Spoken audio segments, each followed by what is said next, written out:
Salam sejahtera dan salam Sarawakku sayang, Buletin UKAS edisi tengah hari 25 Jun 2021 bersama saya Viviana Lena Igai. Tumpuan berita hari ini, kerajaan akan memastikan setiap masyarakat berumur 18 tahun ke atas tiada yang tercicir mendapat suntikan vaksin COVID-19. Timbalan Ketua Menteri Dato' Amar Awang Tengah Ali Hassan berkata, untuk itu Kerajaan Sarawak telah melaksanakan kaedah walk-in iaitu suntik dahulu dan daftar kemudian bagi mempercepatkan proses imunisasi COVID-19 kebangsaan PICK khususnya di kawasan luar bandar dan pedalaman Sarawak. Kerajaan juga jelas beliau akan memperbanyakkan pembukaan pusat pemberian vaksin PPV di seluruh Sarawak. Turut diadakan juga PPV bergerak di kampung dan rumah panjang yang jauh di pedalaman Sarawak bagi memudahkan golongan warga emas, rentan dan kurang-kurang upaya OKU. Beliau berkata demikian semasa berucap selepas meninjau dan menyerahkan sumbangan CSR Lembaga Pembangunan Koridor Wilayah Sarawak Rikoda kepada PPV Institut Latihan Islam Malaysia JAKIM Lawas pada Khamis. Pada majlis itu, sebanyak RM155,190 sumbangan berbentuk barangan keperluan telah disampaikan. Dalam program berasingan, Dato' Amar Awang Tengah yang juga ahli Dewan Undangan Negeri Adun Bukit Sari turut meninjau penjagaan sempadan di pos kawalan CIQ Mengkalap Terusan semasa Perintah Kawalan Pergerakan PKP ini. Beliau menyampaikan bantuan bekalan makanan dan minuman kepada petugas barisan hadapan sumbangan Pusat Hikmat PBB Lawas. Beliau juga berkesempatan meletakkan pelekat putuskan rangkaian COVID-19 di setiap kenderaan yang melalui pos kawalan tersebut. Sejurus selepas itu, beliau meneruskan lawatan kerjanya ke PPV Dewan Masyarakat Terusan. Ketibaan beliau telah disambut Dr. Farida Nazahia dan petugas PPV Dewan Masyarakat Terusan. Beliau kemudiannya diberikan taklimat mengenai operasi semasa di PPV berkenaan dan dilaporkan seramai 400 orang telah menerima suntikan vaksin COVID-19 pada hari tersebut. PPV tersebut mula beroperasi pada 18 Jun lepas dan sehingga kini seramai 2,800 orang penduduk di daerah Terusan telah mendapat suntikan dos pertama. Manakala untuk dos kedua akan diberikan kepada penduduk bermula 2 hingga 6 Julai mengikut jadual.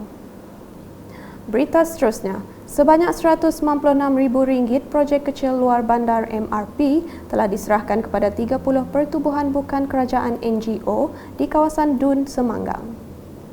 Majlis penyampaian disempurnakan Menteri Muda Kesejahteraan Komuniti merangkap Adun Semanggang Datuk Francis Harden Hollis pada Rabu. Katanya penyerahan cek tersebut melibatkan Jawatan Kuasa Kemajuan dan Keselamatan Kampung JKKK Rumah Panjang, Biro Wanita dan Kaum Cina serta Persatuan Ibu Bapa dan Guru PIBG. Dalam program berasingan, Datuk Francis Harden yang juga Menteri Bertanggungjawab Jawatan Kuasa Pengurusan Bencana Bahagian JPBB Sri Aman turut merasmikan Pusat Kuarantin dan Rawatan COVID-19 Berisiko Rendah PKRC Dewan Komuniti Taman Harmoni Semanggang. Ujarnya, PKRC tersebut yang menelan kos sekurang-kurangnya RM200,000 adalah bertujuan untuk menampung kapasiti rawatan COVID-19 berisiko rendah di kawasan itu. Kita telah buat persediaan dan sudah siap dan kita melancarkan pada hari ini pada tarikh 23 Jun 2021. Di PKRC yang kedua ini ada kapasiti kita adalah diriakan kapasiti 50 untuk katil ialah untuk wanita dan 50 untuk lelaki. Mengulas mengenai suntikan vaksin COVID-19, Datuk Francis memaklumkan perkhidmatan doktor udara atau flying doctor kini dalam perancangan untuk dilaksanakan terhadap penduduk di kawasan pedalaman Lubuk Antu, Pantuk dan Lingga. Jelasnya pada masa ini program itu sedang dilakukan melalui program jangkauan komuniti Kementerian Kesihatan Malaysia KKM Sri Aman.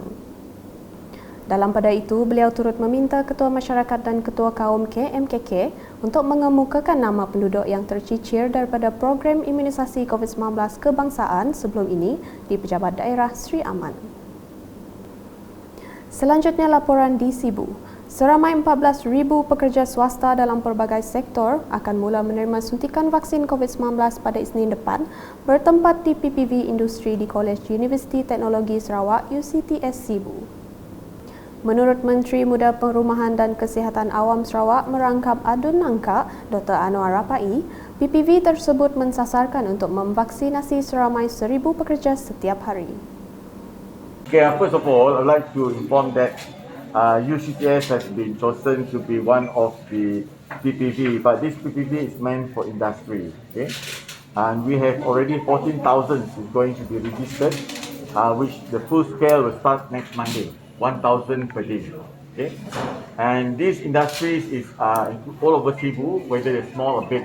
Okay, so every sector of the industry are invited to participate in this PPVIN, we call it. So on behalf of UCTS as well as the Vice Chancellor is here, we'd like to thank for choosing this space. We are very proud because we want to show our university.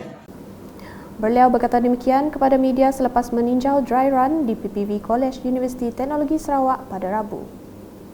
Dr. Anwar yang juga Menteri Muda Pendidikan, Sains dan Penyelidikan Teknologi menzahirkan perhargaan dan ucapan terima kasih kepada SEGI Medical School yang akan membantu dalam proses pemberian vaksin di PPV tersebut. Also, I would like to thank SEGI, very important, okay? SEGI Medical School, because they are the health provider. In other words, they are the one, all the staff are deployed here to give the vaccination, to do the assessment before the vaccination. Okay, especially to the Dean, Prof. Reddy, I would like to thank him so much. And he has been given the approval by the PH Corp to do this PPVIN in UCTS.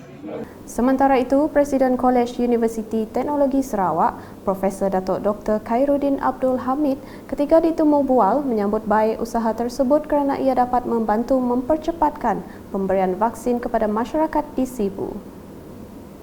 Jadi program ini adalah satu usaha yang baik untuk kita mempercepatkan proses vaksinasi kepada seramai mungkin ahli masyarakat di kawasan Sibu ini.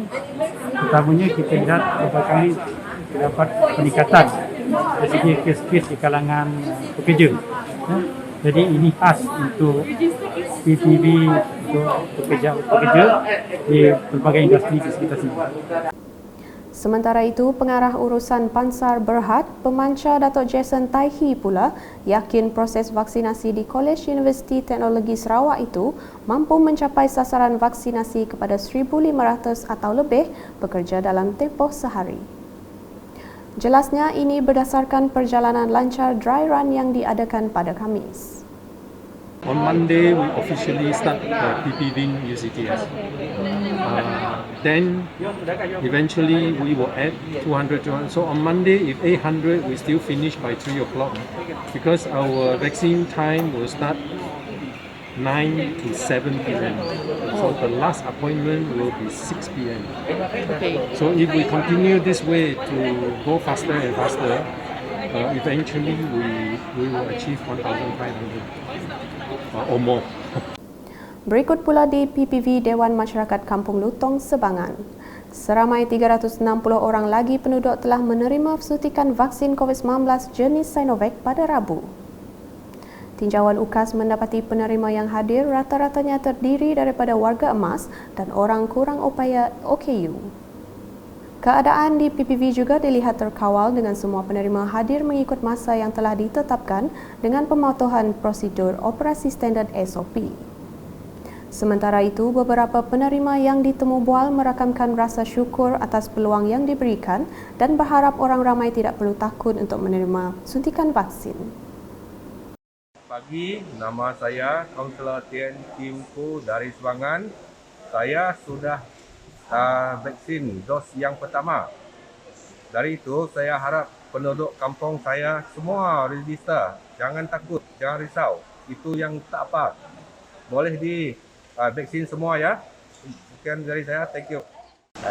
Saya telah pun divaksinkan pada hari ini, dos pertama. Syukur Alhamdulillah, so far tidak apa-apa masalah. Seterusnya di Song, Kerja-kerja penghantaran bantuan bekalan makanan serok kusayang masih diteruskan untuk penduduk luar bandar di daerah itu. Pada Rabu, bantuan telah dihantar kepada penduduk di kawasan Batang Rejang Hilir dan juga Engkuah. Sehingga itu, sebanyak 1,877 ketua isi rumah KIR atau 40.7% penduduk di daerah itu telah menerima bantuan kerajaan Sarawak tersebut. Proses pengagihan yang dilaksanakan secara berperingkat dan diselaraskan Jawatan Kuasa Pengurusan Bencana Daerah JPBD Song dan Pejabat Daerah Song. Beralih ke laporan COVID-19, Sarawak merekodkan 581 kes positif baharu pada Khamis dengan 301 atau 51.81% telah dikesan di 5 buah daerah iaitu di daerah Sibu, Seri Aman, Kuching, Tatau dan Bintulu. Jawatan Kuasa Pengurusan Bencana Negeri JPBN Sarawak dalam laporan hariannya memberitahu ini menjadikan jumlah keseluruhan kes meningkat kepada 62,147. Berikut menunjukkan perincian 31 daerah yang merekodkan kes.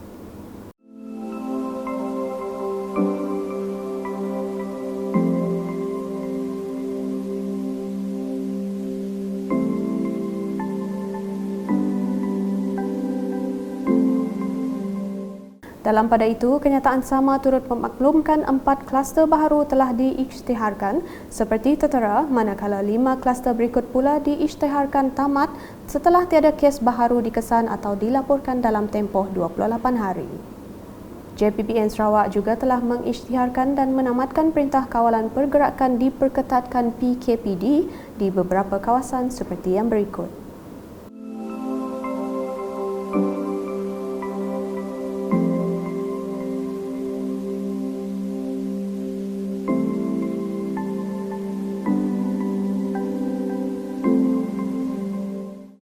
Sekian edisi Tengah Hari bersama saya Viviana Lena dan kru penerbitan. Berita lebih lanjut boleh didapati di semua platform media sosial UKAS termasuk portal ukas.sarawak.gov.my dan pastikan anda subscribe UKAS Channel di YouTube. Salam UKAS.